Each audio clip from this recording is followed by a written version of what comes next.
¿Cómo están ustedes hoy día? Estoy poniendo ahí mi mente abierta porque vamos a ir a un mundo muy lejano, muy lejano, el mundo de los sueños.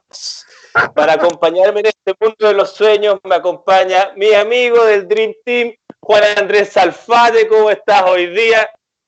Qué gusto de verte, escucharte, predictivamente, porque vamos a hablar de los sueños premonitorios. Tal cual, Y querido de ahí amigo. Gracias, viste, justo sabía que estabas en algún lugar de mi dimensión. Bueno, para hablar de esto vamos a tener mucho paño que cortar porque esta es una de las cosas que más nos han preguntado a nosotros individualmente, revisar algún video. La gente tiene interés de saber si existen los sueños premonitorios o no, y cómo entenderlos, cómo interpretarlos, cómo saber cuando un sueño es una angustia o cuando es realmente algo que puede estar ocurriendo, y si hay algún tipo de evidencia. Así que vamos sacando pedazo por pedazo este mundo de los sueños. ¿Cómo ha estado, Juan Andrés? ¿Qué tal tu semana? ¿Y qué te parece este tema de presentar esta posibilidad de la anticipación a través de los sueños? Bueno, buen día, buenas tardes, buenas noches, según la hora que nos estén viendo, querido amigo. Siempre para mí un placer conversar contigo. Un tema que lo hemos discutido largamente, con un pisco sour al frente, con otros grandes amigos más también. Incluso por ahí hemos tenido de compartir posibilidad de pantalla, hablando de esto mismo, para toda una nación. Y sí, tú tienes mucha razón. Esto despierta una cantidad de curiosidad y entusiasmo. Y uno se da cuenta de que la gente, en general, si tuviéramos que colocar este tema en la balanza, hay una perfecta y notoria inclinación a que los sueños premonitorios son un hecho completamente irrefutable. Quiero partir preguntándote, en calidad usted de psicólogo, dentro de las distintas escuelas que hay de las terapias de la mente, una probablemente las más respetables, pero también a ver, no relajada, pero sí con un espectro mucho más amplio que las otras intervenciones clínicas terapéuticas de la psicología, tiene que ver con la escuela de Jung, la escuela junguiana, en donde le dan una participación de importancia primordial al mundo onírico, al mundo de los sueños, y conversando con varios de ellos, la verdad es que ellos no solamente aceptaban la hipótesis de que uno podía soñar con un suceso que aún no ha ocurrido, sino que la gran mayoría lo consideraba como un hecho completamente verídico, confirmable, y que no hay que darle más vuelta, y que es así. Es como en esta idea de los arquetipos de Jung, donde finalmente existe un sustrato que flota y que conecta las mentes de todos. Entre eso hay posibilidades de hechos por venir que también nos llegan como información de oleaje, y por lo tanto uno, al estar en cierta sensibilidad especial, puede, cual radio, captar esa señal y finalmente, por el mundo donde uno está con el consciente más relajado, poder tener un sueño sobre hechos futuros. Eso es así, ¿no? O sea, hay escuelas que esto lo aceptan así, a boca de jarro. Totalmente. Mira, la mayoría de las escuelas que lo aceptan es porque sus precursores han tenido alguna experiencia con lo paranormal. Mira, Freud habló en términos así muy chilenos que los sueños eran como la autopista al inconsciente. Entonces, de ahí en adelante, Jung, que fue como su Padawan, un poco desviado en algún momento a ojos de él, empieza a tener una serie de experiencias psíquicas. La más conocida es la experiencia de mediumnidad con su prima. Él ha hecho su tesis doctoral al respecto. Entonces, ¿qué es lo que pasa? Jung, desde muy joven, tiene estos psicoanálisis, estas terapias, donde él empieza a tener alguna especie de telepatía con sus pacientes. Entonces, dentro de esta cosmovisión, Jung empieza a pensar de que una de las maneras de poder comunicarse a través de la manera telepática, empieza a informarse de la parapsicología y se da cuenta que muchos de los sueños de sus pacientes, aparte de ser arquetípicos, es decir, como de esta especie de internet que conecta las mentes, también tenían contenido a veces como en las épocas antiguas de profecía. Claro, ¿no? Como los oráculos, así. Los oráculos, exactamente. No olvides de que los primeros en pensar en los sueños premonitorios no fueron ni los junguianos ni los transpersonales, que es una escuela de la psicología que se dedica mucho a los estados alterados de conciencia, sino que fueron los egipcios. Los egipcios hablaban del tema de poder, a través de los sueños, tener ciertas facultades. Y se lo transmitieron probablemente a los griegos. Los más conocidos eran el oráculo de Delfos.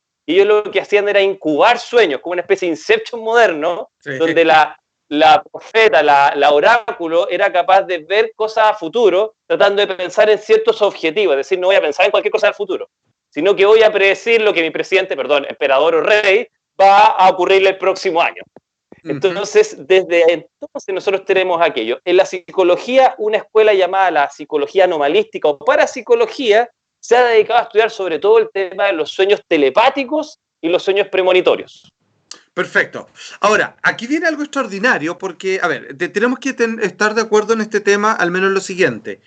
Es tan heavy reconocer que existen los sueños premonitorios que en realidad debiéramos partir al revés.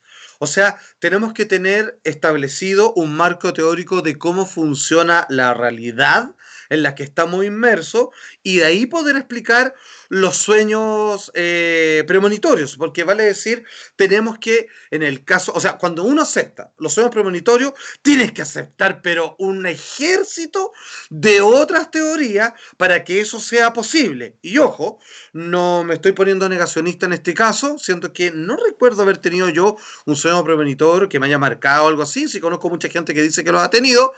La verdad es que incluso la física moderna está dispuesta a aceptar esa posibilidad como estructura misteriosa de la realidad.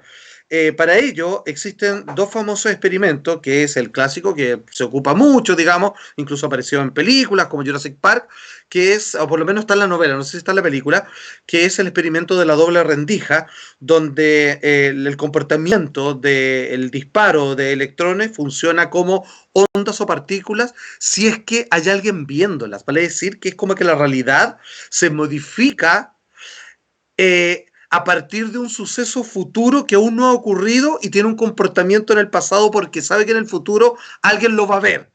Y esto, cuando la gente se dio cuenta, dijeron, chuta, qué raro, o sea, como que la realidad está hecho parecido a los sueños. Entonces se hace lo que se conoce a partir de, creo que es Martin, pero es Bell el apellido de este otro científico, este físico teórico, que se le conoce también como, obviamente, el experimento de la doble rendija 2.0, donde comienzan a hacer rebotes de partículas mucho más complejos y en realidad llegan a la conclusión que aunque suene loco, una partícula tan sencilla a nivel subatómico pareciera que cuando va a salir disparada ya sabe cuál va a ser su situación futura y por lo tanto desde el pasado, o sea, en nuestro presente, tiene un comportamiento de tal o cual manera. Dicho de otra manera, nuestro presente en realidad es un pasado que está siendo succionado por un futuro que de cierta manera ya ocurrió. Es más loco que la cresta, o sea, es como que el tiempo no es cronológico, no es lineal, sino que es casi como un círculo o una banda de Moebius en donde todo está pasando simultáneamente y en realidad lo que estoy haciendo ahora es una respuesta a algo que está más adelante y en realidad todo es pasado de algo y futuro de otra cosa. Justamente, mira, esta idea de la inequidad de Bell, que lo planteó en los años 60 más o menos, trataba de hacer la versión 2.0 de esta spooky, esta acción rara de las partículas a distancia, como le llamó Einstein. Y la física da cierto soporte a estos fenómenos que nosotros podemos llamar de anticipación, aunque no habla de ellos, no habla directamente de ellos, salvo algunos físicos en particular, como entrevistas personales o libros, pero sí da pie a que existe esta posibilidad de simetría en el tiempo, y lo que tú muy bien planteas de que quizá el futuro como que está intentando succionar al presente.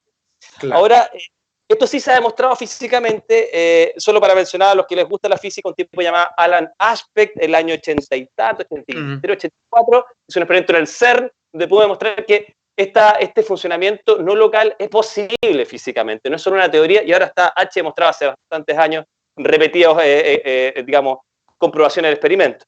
Ahora, ¿cómo traerlo al mundo de la mente? Mucha gente ha tratado de buscar la relación del cerebro con esta capacidad de anticipación. Muy pocos han podido hacer experimentos al respecto. Me acuerdo solo de 3 en este momento. Bueno, hay más, pero vamos a hablar de 3. Uno de ellos, que yo le sugiero a la gente que le fascina este tema, deberían leer, es un psicólogo que está vivo que tuve la oportunidad de conocer. Se llama Daryl Bem, es un tipo de la Universidad de Cornell, la universidad donde estuvo Carl Sagan haciendo clases y otros capos así. Y él hizo un experimento de anticipación. ¿Tú alguna vez viste Spider-Man, el sentido de arácnido? Que el tipo era capaz de darse cuenta de lo que iba a pasar un instante antes. Bueno, estos experimentos han sido hechos. Tratan de que una persona se anticipe a ciertas imágenes de arañas, de mutilaciones o eróticas. Quieren ver la reacción fisiológica antes de la imagen. Y lo que ha descubierto BEM en 9 experimentos por separado con distintos sistemas, distintas metodologías, es de que la persona antes de ver la imagen que podría ser erótica o terrorífica, su cuerpo ya empieza a activarse, como una especie de anticipación a un sentido arácnido, unos segundos antes de que algo malo me va a venir, mi cuerpo se prepara aunque yo no me dé cuenta. Y eso él le llamó el presentimiento.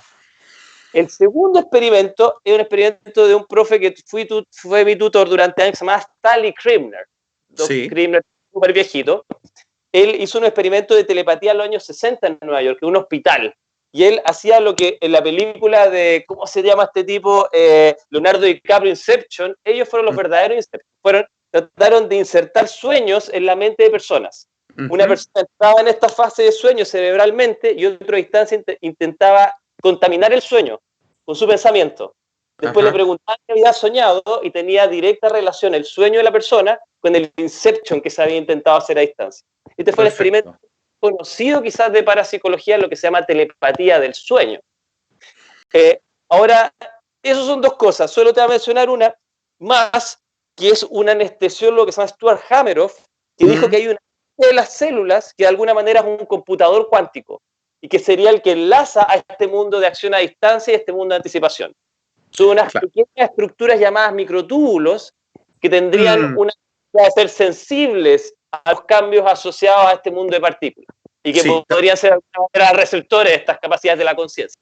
Absolutamente, sí. También tuvo acceso a esos textos y que se parece de cierta manera a las teorías de lo que se conoce, que también Einstein se burlaba de ello, pero ojo, se burlaba de buena manera, simplemente que lo consideraba inconcebible para explicar sus propias teorías, que es lo que la gente puede conocer como entrelazamiento cuántico, que no importa la distancia, cuando una partícula que está vinculada a otra cambia, la otra lo hace de manera simultánea. ¿Por qué es importante entender eso? Porque significa que está completamente comprimido, reducido, o que existe un sistema de comunicación que sobrepasa el tiempo y el espacio para que algo ocurra. Entonces, la única manera de explicar de que algo pueda viajar más rápido que la luz, y vale decir de que una partícula que esté a millones de años luz se entere de lo que ocurrió con esta otra, es porque sencillamente el tiempo y el espacio no existen, sino son representaciones de interpretación imaginaria que, por ejemplo, el cerebro de un observador conforma para estructurar la realidad para que, por ejemplo, supongo yo, la vida tal cual como la conocemos sea posible. Pero detrás de esto existe un manto que es mucho más parecido, valga la redundancia, como decía, parecido a los sueños, y que por lo tanto, si está todo unido, yo puedo, si es que me levanto lo suficiente, tener acceso a un paisaje más grande. O sea, en realidad, yo si voy a lo alto de una montaña y veo las personas que vienen de distintos lados llegando abajo a la ladera, puedo saber quién va a llegar antes y quién después, no porque sea divino, sino porque he adoptado una posición de privilegio que me permite entender cuáles van a ser los factores de incidencia para que algo ocurra más adelante, aunque aún no haya ocurrido de cierta manera. Ahora, en el caso de los sueños, insisto, para eso lo tenemos que determinar de qué está hecho la vida, y si al parecer todo esto es como una holografía y como una interpretación de procesos que tu cerebro interpreta, cuando ve un sueño premonitorio, lo único que está haciendo, y interesante lo que tú me mencionabas, que es lo que plantean muchas prácticas meditativas, es que si yo escucho el cuerpo y apago o disminuyo la capacidad mental, me voy a dar cuenta que voy a poder convivir en este entrelazamiento de todas las cosas simultáneamente, y me llegan informaciones más rápidas que si pensara al respecto. Es por eso que probablemente es más probable tener un sueño premonitorio, porque el inconsciente tiene más esa facultad que el consciente, que su función es estar focalizado en mirar hacia adelante y en objetivos completamente claros. Entonces, si es que yo solo apago, ¡pum!, se me abren todas las ventanas y por ahí puedo capturar información futura. Sí, mira, hay varias cosas muy relevantes que me ha pasado con pacientes respecto a sueños premonitorios, o que ellos lo juzgan como tales. La principal es que la mayoría de los sueños premonitorios son muy reales y tienen una intensidad emocional muy fuerte, pero generalmente la intensidad emocional se asocia con hechos negativos. Entonces me preguntan, yo no quiero tener estos sueños porque normalmente sueño cosas malas. Mira, la explicación que he logrado llegar, que no es la explicación habitual, pero que me da la impresión que a mí me hace sentido al menos, es de que el cerebro no está hecho para hacernos felices. El cerebro está diseñado para ser una gigantesca máquina de supervivencia. Y las cosas peligrosas nos llaman más la atención. Entonces no es que esta capacidad esté solamente vinculada a hechos malos, pero probablemente nos va a llamar mucho más la atención algo negativo en el presente, en el pasado o en el futuro. Entonces normalmente los sueños premonitorios nos anticipan cosas que pueden ser desastres o cosas negativas. Ojo, un tipo llamado Richard Wiseman, que es un escéptico, dice que la mayoría son coincidencias. Y dice que de alguna manera nosotros siempre soñamos cosas catastróficas, algunas lamentablemente llegan a ocurrir, pero la mayoría son nuestras de angustias inconscientes. Ahora, esa teoría pierde validez cuando tenemos registros de años de personas que han editado sus sueños premonitorios y después se cumplen casi exactamente. Por ejemplo, el caso de Abraham Lincoln. 2 semanas antes de su muerte, él soñó el tiroteo. En su propio tiroteo. Mark Twain, con su hermano. Tenemos muchas evidencias de casos muy específicos que nos hablan que esto va más allá de la coincidencia. Entonces, una de las propiedades de los sueños premonitorios es que en general son vívidos. Un subgrupo es simbólico, pero tiende a ser muy difícil descubrir qué dentro del simbólico es el significado de lo que va a ocurrir. Ahora, una cosa que me llamó profundamente la atención de lo que mencionaste es el tema de estos estados de conciencia. Al parecer, estas capacidades psíquicas surgen en ciertos estados especiales de conciencia, enteógenos, meditación, sueños. ¿Qué tienen? Según un autor que hemos hablado antes, que se llama Michael Persinger, él dice que bajo cierto estado alterado de conciencia nosotros nos conectamos con la especie de actividad eléctrica que produce la Tierra, que es como una tremenda mente que conjuga todo el conjunto de información electromagnética que tiene el ser humano y las criaturas vivas. Él dice, para conectarte a esta especie de internet cósmica, tú debes oscilar como esa frecuencia, y la frecuencia del planeta en términos electromagnéticos, según él, es 7, tantos ciclos por segundo. Y cuando tú sueñas o cuando tú meditas, tu cerebro está en esa actividad a nivel eléctrico cerebral. Claro. Sintoniza esa radio. Claro, pero no sabe a dónde va a sintonizar. Pero por lo menos dice, al menos físicamente yo puedo explicar que puede haber una resonancia entre estos dos artefactos electromagnéticos, o estos dos elementos que tienen naturaleza electromagnética que pueden resonar cuando están en la misma frecuencia. Perfecto. O sea, mira, entre conclusión, si nosotros tomamos que se han hecho experimentos científicos serios al respecto, es porque de partida tiene que haber existido una cantidad de casos estadísticos convincentes como para llegar a hacerse la pregunta y hacer el ejercicio respectivo para confirmarlo. Como suele ocurrir en estas cosas, que tienden a disiparse las estructuras de constancia para poder verificar algo, probablemente no es algo como quien va a un supermercado y se pueda cumplir con un procedimiento de método científico cada vez que se hace. Debe haber un porcentaje que inclina la balanza y la curva de que al menos lo considera como posible. Ahora, a mucha gente que esto le ha ocurrido, ahí no hay nada que hacer, porque como tú dices, lo viven de una manera tan vívida, incluso más real que la realidad, como algunos mencionan así, su experiencia, que la verdad es un tema tremendamente interesante que ha obligado a hacer, como decía, investigaciones al respecto. A mí me da la impresión de que, insisto, que aquí la pregunta más importante es que el hecho de entregar esta hipótesis, hacer ejercicios de experimentos al respecto, es porque probablemente una vez que tú consideras que eso es posible, tienes que cambiar todos los libros de cómo funciona el resto de las cosas. ¿Y cuál sería su conclusión? Como le gusta hacer todo el New Age, estamos todos conectados y no hay tiempo ni espacio. Y en realidad, oye, y eso me recuerda que un día deberíamos hacer otro tema que es súper feroz y que yo ya he llegado a unas conclusiones que dan miedo, y aquí los experimentos me avalan, es si existe el libre albedrío. Si Qué bueno. yo puedo elegir, o sea, yo cuando digo elegí esto, si realmente lo elegiste o no, o estaba predeterminado, pero eso deberíamos tocarlo en otro tema, porque eso ha sido estudiado plenamente y las demostraciones te vuelan la cabeza, porque claramente parece que tú aquí eres un testigo que cree que hace cosas, pero en realidad está todo dicho y predicho. Tú eres un actor jugando un papel, un personaje, ya te tocó el libreto, tú ves cómo lo actúas. Qué terrible. Como siempre, un gusto actuar contigo. Solo una pregunta. ¿Es posible o no es posible? Yo creo que sí. ¿Qué cosa? Esto. Los sueños premonitorios. Sí, todo el rato. Avalado. Así. Listo. Aprobado. Sí. Ya, muy bien. Caso cerrado. Caso cerrado.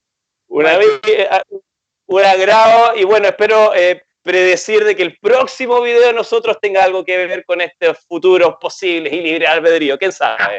Ok. Un abrazo. Que así sea. Un abrazo, amigo. Chao.